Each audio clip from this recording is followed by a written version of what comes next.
Hai semuanya, selamat datang kembali di series Start Investing. Jadi buat yang belum tahu, ini adalah series di mana di series ini aku akan menjelaskan tentang produk atau instrumen investasi keuangan. Nah, di video kali ini aku akan membahas tentang investasi reksadana. Aku akan bahas mulai dari apa itu reksadana, jenis-jenisnya, sampai gimana cara investasi reksadana. Jadi buat kalian yang mau tahu tentang investasi reksadana, yuk simak video ini sampai akhir. Oke, langsung aja ya kita ke poin yang pertama. Apa itu reksadana? Reksadana atau dalam bahasa Inggris disebut dengan mutual fund adalah wadah untuk menghimpun dana dari para investor dan dikelola oleh manajer investasi ke berbagai aset keuangan. Manajer investasi yang dimaksud di sini itu bukan perorangan ya, tapi sebuah perusahaan. Contoh perusahaan manajer investasi itu biasanya yang nama belakangnya ada aset manajemennya. Contohnya seperti Sukor Asset Management, BNI Asset Management, dan sebagainya. Jadi gampangnya investasi reksadana itu produk atau instrumen investasinya udah dipilihin sama manajer investasi. Mereka yang pilih mau deposito di bank mana, dibeliin obligasi apa, sampai analisa saham-sahamnya. Kita sebagai investor tinggal beli aja produk-produk yang sudah diracik oleh manajer investasi. Nah, mungkin beberapa dari kalian ada yang berpikir, sebenarnya hampir semua produk investasi keuangan ini kita bisa aja beli sendiri secara mandiri gitu ya. Terus kenapa sih harus ada investasi reksadana? Nah, jawabannya adalah karena nggak semua orang itu punya waktu luang, uang yang besar, dan juga pengetahuan untuk mulai berinvestasi. Maka dari itu, lahirlah instrumen reksadana untuk mengatasi orang-orang yang punya permasalahan di ketiga hal ini. Misalnya untuk buka deposito, biasanya nominal pembukaannya itu minimal 1 juta, bahkan ada yang 5 juta rupiah. Nah, untuk beberapa orang kan nominal segini itu termasuk besar ya. Tapi di produk reksadana ada yang bisa dibeli mulai dari 100.000 aja, bahkan ada yang mulai dari 10.000. Jadi dengan uang yang kecil kamu masih bisa tetap berinvestasi. Nah, selanjutnya kita masuk ke poin yang kedua, yaitu jenis-jenis reksadana. Secara umum ada 5 jenis reksadana. Kedengarannya kayak banyak banget ya, tapi sebenarnya perbedaan mereka cuman ada di komposisi produk dan juga tingkat resikonya. Yang pertama ada reksadana pasar uang atau disingkat RDPU. RDPU tingkat risiko investasinya itu rendah atau low risk. Kenapa risikonya rendah? Karena RDPU komposisi produknya 80-100% di deposito atau sertifikat Bank Indonesia. Sisanya ada di surat utang yang jatuh temponya kurang dari 1 tahun. Jenis reksadana kedua ada reksadana pendapatan tetap atau disingkat RDPT. RDPT punya tingkat risiko menengah, naik 1 tingkat dari RDPU. Komposisi RDPT 80-100% ada di obligasi atau sukuk yang jatuh tempo lebih dari 1 tahun. Sisanya biasanya dialokasikan ke deposito bank. Next, yang ketiga ada reksadana campuran. Nah, sesuai namanya, reksadana campuran komposisinya terdiri dari berbagai aset keuangan. Ada deposito, obligasi, dan juga saham. Reksadana campuran tingkat risikonya juga menengah atau moderat sama seperti RDPT. Next, reksadana yang keempat ada reksadana saham. Komposisinya tentu aja 80-100% ada di saham atau ekuitas. Nah, karena saham sendiri itu termasuk produk investasi yang beresiko tinggi, maka reksadana saham tingkat risikonya juga tinggi atau high risk. Terakhir, reksadana yang kelima ada reksadana indeks. Reksadana indeks adalah reksadana yang isi portfolionya 80-100% ada di saham atau ekuitas. Bedanya dengan reksadana saham, reksadana indeks itu isinya mengacu ke indeks-indeks tertentu. Kalau keempat reksadana tadi, manajer investasi itu perlu analisa dulu dalam memilih produknya. Di reksadana indeks, mereka tinggal masukin aja saham-saham yang ada di indeks tertentu. Supaya ada gambarannya, aku kasih contoh aja ya. Di sini ada reksadana indeks yang namanya Dana Reksa Indeks Syariah yang dikeluarkan oleh PT BRI Manajemen Investasi. Kalau kita lihat di fun fact sheet, reksadana indeks ini mengacu ke saham-saham yang ada di indeks JII atau Jakarta Islam Index. Nah, otomatis manajer investasinya tinggal beli aja saham-saham yang ada di daftar indeks JII ini.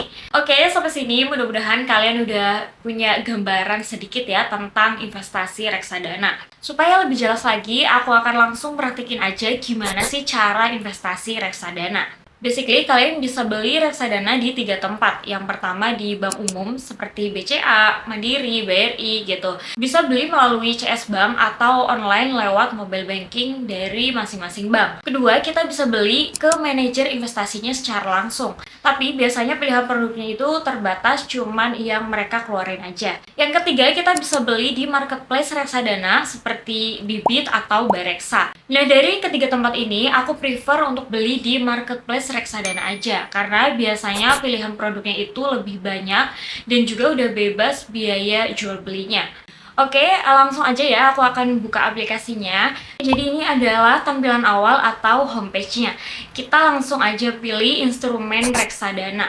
Setelah itu akan muncul jenis-jenis reksadana sama seperti dengan yang udah aku jelasin di depan tadi. Kalau kita klik jenis-jenis reksadana ini akan muncul nama-nama produknya dari berbagai manajer investasi. Contoh deh, misal aku klik RDPU, maka akan muncul daftar produk-produk RDPU-nya.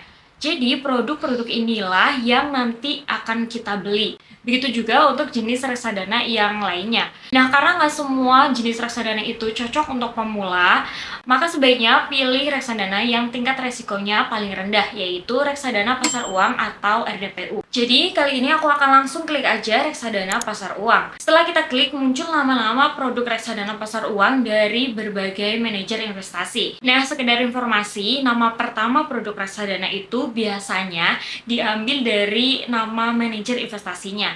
Misalnya Sukor Invest Syariah Money Market Fund. Berarti manajer investasi yang menerbitkan produk ini adalah Sukor Asset Management. Begitu juga seterusnya. Untuk contoh produk kali ini, aku akan pilih produk yang paling atas. Setelah diklik akan muncul informasi tentang produk RDPU-nya. Karena ini memuat banyak banget informasi, jadi aku akan coba jelasin beberapa informasi yang menurut aku cukup penting untuk kalian baca. Pertama, ada namanya NAV atau Net Asset Value, atau dalam bahasa Indonesia adalah nilai aktiva bersih. Ini adalah harga reksadana per unit. Jadi, kalau kita beli reksadana, acuannya adalah nilai NAV ini. Harga NAV ini berubah-ubah ya, setiap produk juga punya harga NAV yang berbeda-beda. Next, di bawahnya adalah grafik pertumbuhan reksadananya. Kita bisa lihat di sini, untuk produk Sukor Invest Syariah selama 1 tahun garisnya naik terus. Tapi bisa dibilang ini kebetulan juga ya, karena produk RDPU itu sifatnya sendiri memang low risk atau rendah resiko. Kalau untuk grafik reksadana yang lain, tentu nggak semuanya naik ke atas kayak gini ya. Grafik ini bisa diganti-ganti juga, kita tinggal klik aja mau lihat dalam 3 bulan atau 5 tahun terakhir. Next, CAGR adalah rata-rata return yang dihasilkan produk reksadana. Kalau kita klik waktu yang 1 tahun, berarti dalam 1 tahun, return yang kita hasilkan adalah 3,5%. Tapi aku mau ngingetin kalau data di case stat ini itu data historis ya. Artinya nggak menjamin di masa depan angkanya akan selalu sama. Next, ada total AUM, artinya jumlah dana yang dikelola oleh manajer investasi di produk ini. Jadi untuk produk SMMF ini aja, dana yang dikelola oleh Sukor Asset Management sebesar 2,69 triliun. Indikator selanjutnya adalah drawdown, artinya angka penurunan maksimal harga reksadana dalam waktu tertentu. Info ini bertujuan untuk mengestimasi kira-kira kalau reksadana yang kita beli ini potensi penurunannya bisa sampai di angka berapa. Kira-kira kita bisa siap atau enggak kalau harga reksadana ini bisa turun ke angka segini. Tapi sekali lagi, semua data ini adalah data historikal yang bisa aja berubah setiap tahun. Nah, kalau kita scroll lagi ke bawah, masih ada informasi lain-lain seperti minimum pembelian, sampai top holding, atau daftar produk yang dibeli oleh manajer investasi. Untuk tahu informasi yang lebih akurat, berapa sih persentase aset yang dialokasikan, kita harus akses di dua dokumen yang namanya Fund Fact Sheet dan Prospektus. Tapi di video kali ini kita nggak akan bahas kedua dokumen itu ya, karena takutnya terlalu panjang. Intinya setelah kita udah baca-baca semua informasi ini, dan kita setuju dengan ketentuan dan resikonya, maka kita bisa klik beli. Setelah itu kita input jumlah nominal yang mau kita beli.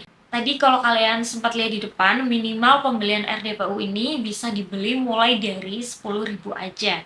Tapi kali ini aku akan coba beli 100.000. Next, kita centang setuju, kemudian lanjut untuk pembayaran. Kalian bisa pilih pakai metode pembayaran mana aja, bisa transfer bank atau e-wallet. Karena aku sendiri udah ada saldo RDN, jadi aku bayarnya pakai RDN BCA aja. Nah, udah deh selesai, kita tinggal tunggu aja RDPU ini masuk ke portfolio kita. Oh iya, informasi untuk kalian, di reksadana itu ada yang namanya batas waktu transaksi atau cut off time. Kita bisa baca lebih lengkap di bagian bawah sini. Jadi kalau kita beli atau jual reksadana di bawah jam 1 siang, maka transaksi kita bisa diproses hari itu juga. Kita akan dapat harga NAB di hari yang sama, dan di hari kerja besoknya reksadana yang kita beli udah bisa masuk ke portfolio kita. Nah, karena kebetulan unit reksadananya yang aku beli udah masuk, aku mau langsung contohin aja gimana proses jual unit reksadananya. Sebenarnya caranya cukup mudah, kita tinggal ke menu portfolio, pilih produk reksadana yang mau dijual, lalu klik jual. Nah, di sini kamu bisa tentuin jumlah unit yang mau kamu jual. Mau 50% juga bisa, atau mau semuanya 100% juga bisa. Untuk bank rekening pencairan, kita bisa pilih mau RDN atau rekening bank yang lain. Setelah kita udah tentukan, tinggal klik jual. Terakhir kita centang syarat dan ketentuan dan input PIN. Dan udah deh, nanti hasil penjualan reksadana akan otomatis masuk ke rekening pencairan. Nah, untuk ketentuan penjualan reksadana sama seperti cut off time pembelian.